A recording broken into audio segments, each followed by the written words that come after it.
नमस्कार, स्वागत है आप सभी का बिहार की बड़ी खबरों के इस खास बुलेटिन में।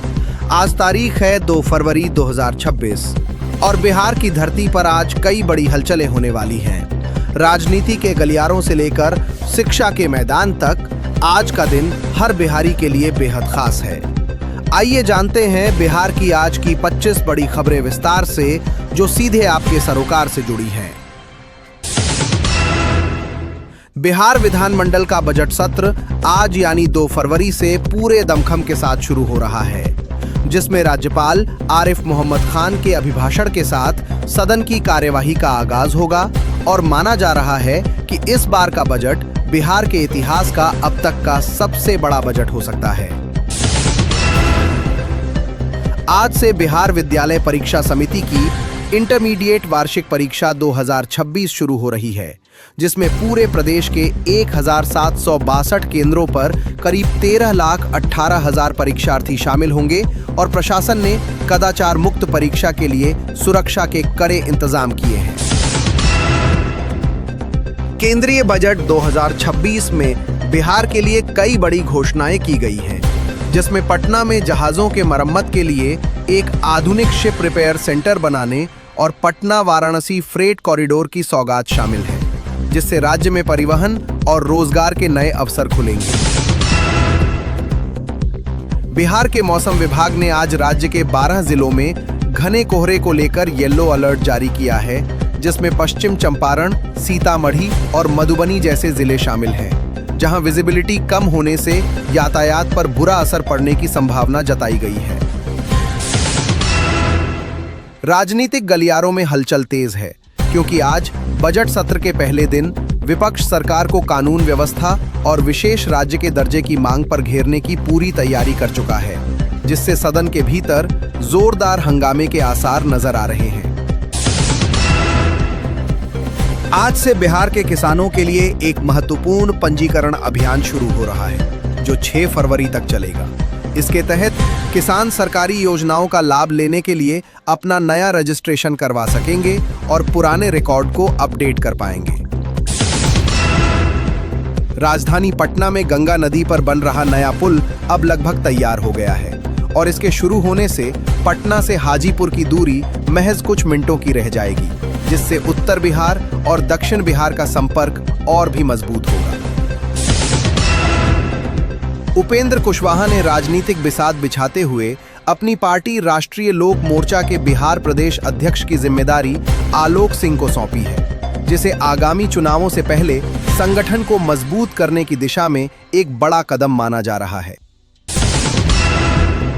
पटना में नीट अभ्यर्थी की संदिग्ध मौत के मामले ने तूल पकड़ लिया है और मुख्यमंत्री नीतीश कुमार ने इस पूरे प्रकरण की गंभीरता को देखते हुए सीबीआई जांच की सिफारिश करने का मन बनाया है, ताकि पीड़ित परिवार को न्याय मिल सके।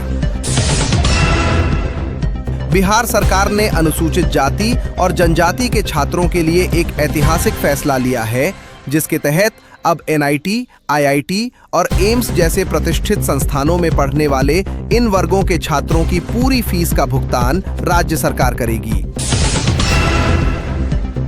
कोइलवर पुल पर आज सुबह एक भीषण सड़क हादसा हुआ है, जहां एक अनियंत्रित ट्रक ने ऑटो को जोरदार टक्कर मार दी और इस दर्दनाक हादसे में मौके पर ही 5 लोगों की मौत हो गई है, जिससे इलाके में मातम छाया हुआ है। राज्य कर्मचारियों के लिए सरकार ने सख्त गाइडलाइन जारी की है, जिसमें सोशल मीडिया के इस्तेमाल को लेकर अनुशासन बनाए रखने और सरकारी नीतियों पर अनर्गल टिप्पणी न करने की चेतावनी दी गई है, वरना अनुशासनात्मक कार्रवाई की जाएगी। बिहार कैबिनेट ने मुख्यमंत्री महिला रोजगार योजना के तहत अतिरिक्त वित्तीय सहायता देने के प्रस्ताव को मंजूरी दे दी है, जिससे अब प्रदेश की महिलाओं को खुद का व्यवसाय शुरू करने के लिए पहले से ज्यादा आर्थिक मदद और सब्सिडी मिल सकेगी। उत्तर भारत में जारी शीतलहर और कोहरे की वजह से बिहार आने वाली 28 से ज्यादा ट्रेनें अपने निर्धारित समय से घंटों देरी से चल रही हैं, जिससे पटना जंक्शन समेत अन्य स्टेशनों पर यात्रियों को भारी परेशानियों का सामना करना पड़ रहा है। बीजेपी ने केंद्रीय बजट की खूबियों को जन जन तक पहुंचाने के लिए आज से 10 फरवरी तक जिला स्तरीय विशेष अभियान की शुरुआत की है, जिसके तहत पार्टी के दिग्गज नेता प्रेस कॉन्फ्रेंस कर जनता को बजट के फायदों के बारे में जानकारी देंगे। बिहार में औद्योगिक विकास को गति देने के लिए बियाडा ने 25 नई औद्योगिक इकाइयों को करीब 12.5 एकड़ जमीन आवंटित की है, जिससे राज्य में करोड़ों का निवेश आने और हजारों युवाओं को रोजगार मिलने की उम्मीद जताई जा रही है। पटना के एक होटल में एक ब्रिटिश नागरिक की रहस्यमयी मौत का मामला सामने आया है। पुलिस ने शव को कब्जे में लेकर पोस्टमार्टम के लिए भेज दिया है और विदेशी दूतावास को भी इस घटना की सूचना दे दी गई है।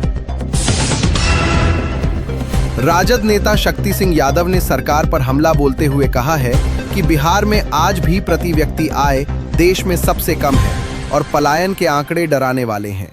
उन्होंने सरकार से श्वेत पत्र जारी करने की मांग की है।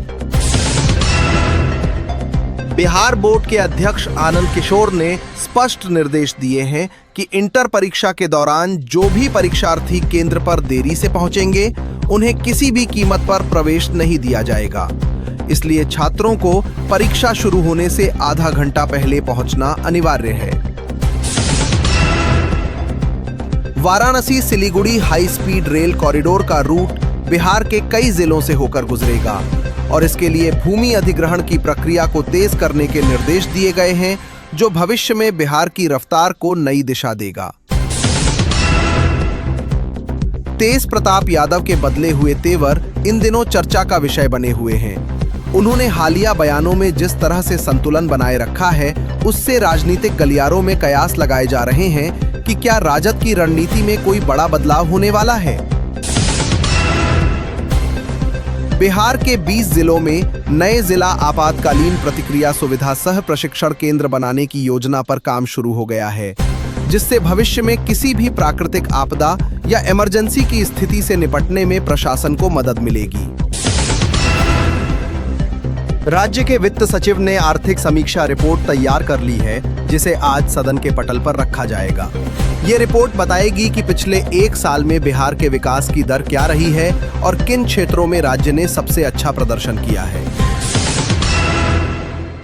मुजफ्फरपुर और बेगूसराय के औद्योगिक क्षेत्रों में प्रदूषण नियंत्रण बोर्ड ने सख्त रुख अपनाते हुए कई मानकों का उल्लंघन करने वाली इकाइयों को नोटिस जारी किया है और उन्हें पर्यावरण नियमों का पालन करने की अंतिम चेतावनी दी गई है।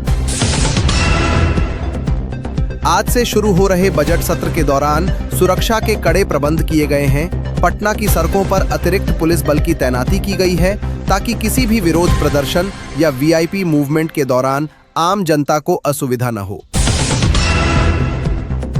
उम्मीद है कि आज की ये तमाम बड़ी खबरें आपको बिहार की मौजूदा स्थिति से अवगत कराने में मददगार साबित हुई होंगी। बिहार के हर पल की अपडेट के लिए हमारे साथ जुड़े रहिए। आज के इस बुलेटिन में बस इतना ही। कल फिर मिलेंगे नई खबरों के साथ। तब तक के लिए अपना ख्याल रखिए और देखते रहिए हमारा चैनल।